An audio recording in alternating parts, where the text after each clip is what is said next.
Amigas, amigos, olá! Precisamos conversar hoje sobre o Paraguai.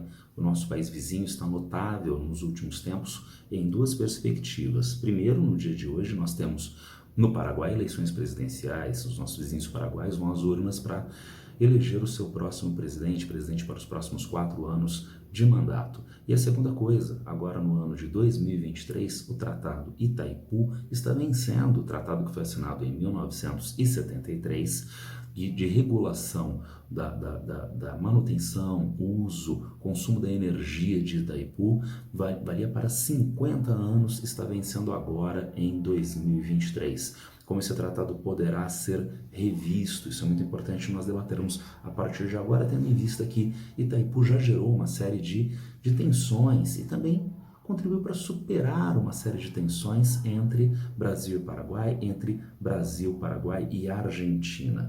Primeiro, vamos a alguns números relacionados a Itaipu. Quando Itaipu foi construída, era, nos anos 1980, anos 1990, a maior usina hidrelétrica do mundo, com seus 14 gigawatts de potência de produção de energia elétrica. Essa posição foi superada mais recentemente por 2 usinas hidrelétricas na China. Então a China tem hoje a primeira, a segunda maiores usinas hidrelétricas do mundo, enquanto Itaipu ocupa a terceira posição. A China também tem a 4ª maior usina hidrelétrica do mundo, e Belo Monte, no estado do Pará, é a 5ª maior usina hidrelétrica. Apesar de não ser mais a maior usina hidrelétrica do mundo, a usina de Itaipu, a hidrelétrica de Itaipu, ainda é um gigante em números e ainda detém alguns inusitados recordes. Vejamos, Itaipu tem uma barragem de 196 metros de altura, a extensão da barragem varre quase 8 quilômetros de extensão, formando um reservatório, um lago artificial de 29 bilhões de quilômetros quadrados, 29 bilhões de metros cúbicos de água, 1.350 quilômetros quadrados de extensão, atingindo uma cota de nível da água de 220 metros acima do nível do mar. Como eu disse para vocês, hoje Itaipu é apenas a terceira maior usina hidrelétrica do mundo, mas depois de muitos e muitos anos de operação da hidrelétrica das Três Gargantas, que tem uma potência de produção de energia bem maior do que Itaipu, 22 gigawatts de potência instalada, mas Itaipu em 2016 foi a primeira usina do mundo, e com Três Gargantas em operação, a superar a marca de 100 gigawatts hora de produção de energia ao longo do ano, e portanto um recorde bastante inusitado a mais para a usina de Itaipu. Agora, recentemente, no início agora dos anos 2020, é que Três Gargantas superou também esta marca. Itaipu ainda fica com um último recorde mundial. Itaipu é a usina hidrelétrica que mais produziu energia ao longo da sua história, 2,5 bilhões de megawatts hora. A usina das Três Gargantas na China está hoje com 800 milhões. Mas vamos debater agora não aspectos históricos propriamente ou técnicos de Itaipu. Vamos debater aspectos principalmente políticos, diplomáticos, também em uma perspectiva histórica, obviamente. Nós temos fortes tensões na América do Sul entre Brasil, Paraguai e Argentina, principalmente depois da Segunda Guerra Mundial. Algumas dessas tensões herdadas lá do século XIX, herdadas da Guerra do Paraguai. E a ideia de construção da hidrelétrica de Itaipu suscitou um agravamento dessas tensões, primeiramente entre Brasil e Paraguai, e eventualmente entre Brasil, Paraguai e Argentina. Primeiramente porque o Paraguai, e com uma herança da Guerra do Paraguai, tinha uma reivindicação territorial, criando então uma área litigiosa entre os dois países na região das Sete Quedas, onde seria construída a usina hidrelétrica de Itaipu. Essas tensões se acumularam nos anos 1960, quando começaram os estudos brasileiros para a construção da hidrelétrica. As tensões ficaram fortes a ponto de o governo brasileiro mobilizar tropas para ocupar uma localidade que estava nesta área litigiosa. O Paraguai não abria mão da mudança de padrão territorial, de limites territoriais na região, e o Brasil resolveu diplomaticamente dar um passo atrás para ter uma série de ganhos de caráter econômico e geopolítico na região. O passo atrás foi reconhecer a demanda paraguaia de legitimidade sobre uma parte das áreas reivindicadas. Isso acaba se desdobrando em 1966 na Ata das Cataratas. E o que diz a Ata das Cataratas, veja, começa a arrefecer essas tensões entre Brasil e Paraguai e dar margem à criação da Binacional Itaipu. Segundo o professor Tomás Espósito Neto, nós temos, através do artigo 3º desta ata de 1966, foi feito o condomínio das águas entre Brasil e Paraguai nesta região das Sete Quedas. E o artigo 4 vai estabelecer uma divisão equitativa da energia de uma eventual hidrelétrica, que em 1966 se pensava ser criada na região, tá certo? A partir desse acordo, a gente já tem mais um segundo acordo para tentar arrefecer essas tensões na região. Trata-se do Tratado da Bacia do Prata, assinado entre Brasil, Paraguai, Bolívia, Uruguai e Argentina, de uso partilhado dos recursos da região. Então já temos tensões, mas alguns esforços diplomáticos bem-sucedidos no arrefecimento dessas tensões. Seguimos então a este ato das cataratas, o Tratado da Bacia do Prata e ainda mais o Tratado Itaipu, que é o que a gente vai tematizar mais fortemente no vídeo, e o Acordo Tripartite de 1979. Deixa eu pular o Tratado Itaipu, vamos falar brevemente do Acordo Tripartite, e depois a gente volta para tratar do aniversariante, o Tratado Itaipu de 50 anos, tá certo? O Acordo Tripartite é de 1979, porque vejam, nós temos o Ato das Cataratas, Brasil e Paraguai. Nós temos o Tratado Itaipu, que a gente vai ver logo na sequência, de 1973, do Brasil e do Paraguai também. Só que o Rio Paraná segue formando o Rio da Prata, que vai para o território argentino. E a Argentina precisa de água deste rio para irrigação, para abastecimento de populações, para dessedentação animal, para transporte e para produção de energia. E dependendo de como a hidrelétrica de Itaipu Binacional fosse constituída, isso prejudicaria o fornecimento de água para a Argentina, pressão argentina, para ter o seu direito à água reconhecido, representado e de forma legítima. Isso vai se desdobrar na entrada da Argentina em mais um acordo, agora o Acordo Tripartite de 1979. Neste acordo, um aspecto muito importante foi o aumento da altura da barragem de Itaipu.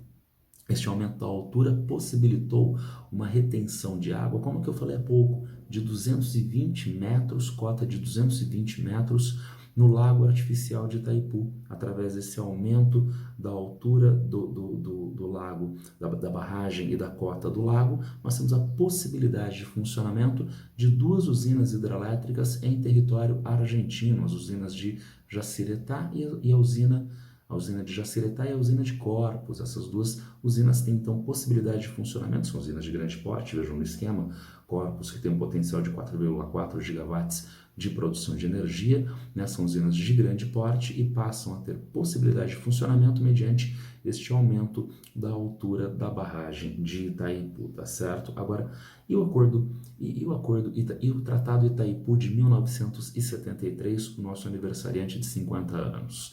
Esse Tratado Itaipu tem no seu anexo C, talvez o ponto mais importante para Brasil e Paraguai agora, em 2023.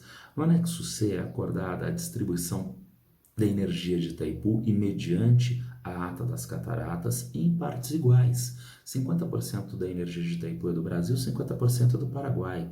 Mas no anexo C do Tratado de Itaipu é previsto que o país, Paraguai, que não consome toda a parte que lhe cabe, tem que vender a parte excedente para o país maior consumidor, o Brasil.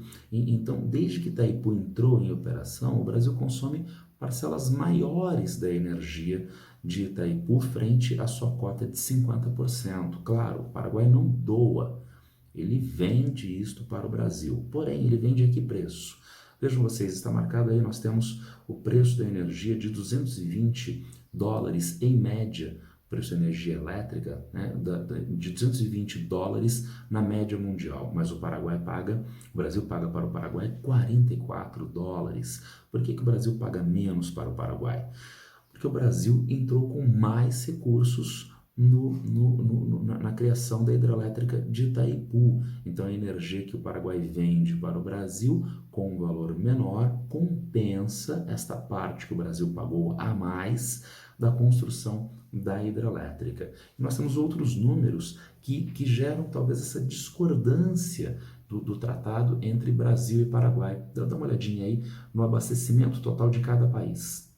Frente a toda a energia elétrica que nós consumimos no Brasil, 8,6% vem de Itaipu. É um valor bastante significativo, gente. O Brasil é um grande consumidor mundial de energia, quase 10% da energia total que nós consumimos no Brasil vem de Itaipu. Para o Paraguai, esse valor é obviamente muito maior.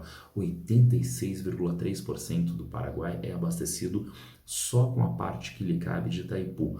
Qual é a parte que lhe cabe de Itaipu, então, na prática? Teoricamente, 50%. Na prática, ele consome só 8,6% de Itaipu, o restante é consumido pelo Brasil, tá certo? Consequentemente, de onde vêm os recursos de Itaipu na atualidade? Agora, se o Brasil tem mais consumidores da hidrelétrica, então o Brasil paga mais a energia da hidrelétrica. 86% das receitas da hidrelétrica de Itaipu são oriundas da economia brasileira e 14% é que vem do Paraguai. E, finalmente, nós encontramos distribuição dos royalties.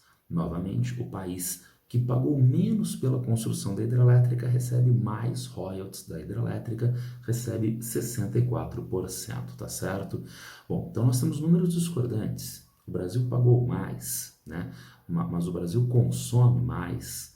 Né? O Brasil pagou mais pela hidrelétrica, né? Se endividou mais pela hidrelétrica, mas o Brasil paga mais hoje pela hidrelétrica, mas o Paraguai compensa ganhando mais royalties. Então, quem se dá melhor nessa história? Gente, eu fiz uma divisãozinha esquemática para a gente entender o seguinte. Para o Brasil, um aspecto fundamental do Tratado de Itaipu e do Anexo C é a garantia de recebimento de grandes volumes de energia, porque a economia brasileira consome enormemente a energia de Itaipu. Vocês podem até pensar, poxa, mas o Paraguai também consome, e ele é muito mais dependente, 86,3%.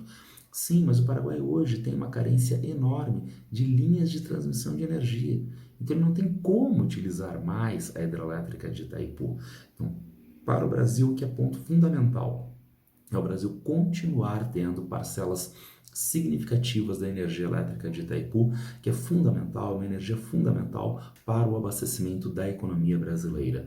E para o Paraguai, o que é um ponto muito, muito importante? Ora, são os valores pagos através da usina hidrelétrica que garantem projetos sociais, de saúde, de habitação, de educação, projetos infraestruturais, as próprias linhas de transmissão de energia. Então, para o Paraguai é muito importante a garantia dos valores financeiros. Não há, portanto, um ponto fundamental de atrito entre os dois países. Um precisa da energia, outro precisa do dinheiro, tá certo? Então, a possibilidade de se viabilizar esse acordo de parte a parte, agora em 2023. Um país demandando energia, o outro país demandando os recursos financeiros relacionados. E há um ou dois facilitadores deste processo. Quais são esses facilitadores? Primeiro, a conta de Itaipu, a dívida de Itaipu, foi paga agora em fevereiro de 2023. Então, o Brasil e o Paraguai, fundamentalmente o Brasil, né, acumularam uma dívida externa, uma dívida com credores internacionais ligada à binacional Itaipu. Essa dívida foi lentamente sendo quitada. Ela terminou a sua quitação agora. E, portanto, isso sai de custos operacionais da usina. Portanto, sobrando mais dinheiro, dando uma margem maior de recursos financeiros para Brasil e Paraguai negociarem a energia de Itaipu, tá certo? E temos uma segunda vantagem. Aqui no Brasil nós temos o presidente Luiz Inácio Lula da Silva este ano. O presidente Lula teve uma relação bastante próxima, bastante acolhedora com o Paraguai durante os seus 2 mandatos nos anos 2000 portanto, deixou uma herança, uma inércia positiva entre os dois países. Mas eu falei lá no comecinho do vídeo, o Paraguai está em processo eleitoral agora, este ano. quem será que pode assumir a presidência do Paraguai? Bom, isso nós também temos uma vantagem, uma potencialidade, porque, vejam vocês, nós temos em primeiro lugar o candidato de oposição, que é o Efraim Alegre do Partido Liberal, que é de centro-esquerda, tá certo? E o candidato de situação, o candidato governista, que é o Santiago Peña, que é de centro-direita do Partido Colorado.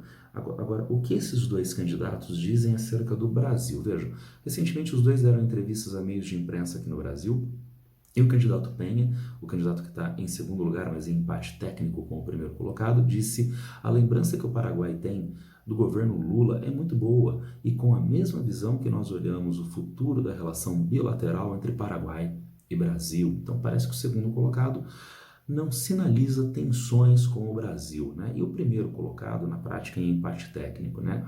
O Efraim Alegre, do Partido Liberal de centro-esquerda, hein? Tá? Do Partido Liberal diz: vamos conversar e avançar, estou otimista com os acordos que vamos conseguir com o Brasil, não somente em Itaipu, mas em outras áreas também. Acreditamos que o Brasil é e deve ser sempre um aliado estratégico. Então, nesse sentido, parece que nós estamos tranquilos, porque aqui no Brasil nós temos o presidente Lula e o Itamaraty, que podem negociar bastante bem, né, esse tema complexo que é a revisão do Tratado Itaipu. E de outro lado, os dois principais candidatos, os dois líderes nas pesquisas, são candidatos que têm uma relação bastante tranquila com o Brasil, aparentemente. Só tem um probleminha, que é o terceiro colocado, que é o Paio Cubas. O Paio Cubas é chamado de Bolsonaro paraguaio, tá? Não porque ele gosta do Brasil, inclusive porque recentemente houve um problema em uma fazenda de um brasileiro, e este senhor fez uma declaração, como sempre a extrema-direita faz, né? Dizendo que no Paraguai tem 2 milhões de brasileiros, mas tem pelo menos uns 100 mil que são bandidos, e ele disse na sequência que essas pessoas deveriam ser mortas, devia matar 100 mil brasileiros no Paraguai para resolver os problemas do Paraguai. É estranho como a extrema-direita gosta de matar dezenas de milhares de pessoas, né? Era o deputado Jair Bolsonaro dizendo que no Brasil nós tínhamos que ter uma guerra civil e matar 30 mil, começando pelo Fernando Henrique Cardoso, e agora o Cubas, né? O Paio Cubas lá no Paraguai, dizendo que tem que matar 100 mil brasileiros. Então, sempre a extrema-direita demandando matar centenas de milhares de pessoas. Mas será que Paio Cubas tem chance de ser eleito? Bem, na última pesquisa de intenção de voto ele estava numa distante terceira posição. Ele estava em crescimento, estava num crescimento muito forte, mas uma distante terceira posição, o que cria uma situação mais ou menos acomodada para o Brasil, confortável para o Brasil, de negociar com um desses vencedores, né, o Alegre ou o Peña, que tem uma relação relativamente próxima, aparentemente, aqui com o Brasil. Então agora nós precisamos ver o resultado das eleições de hoje, o resultado das eleições agora em 30 de abril, ver quem vai ser de fato o próximo presidente do Paraguai e daí avançar nas tratativas da revisão do Tratado de Itaipu. Era isso que eu tinha para passar para vocês hoje. Como vocês já sabem, se tiverem alguma dúvida, alguma crítica, alguma sugestão, é só me encontrar a qualquer tempo nas redes sociais. Abraço para todas e todos e boa sorte.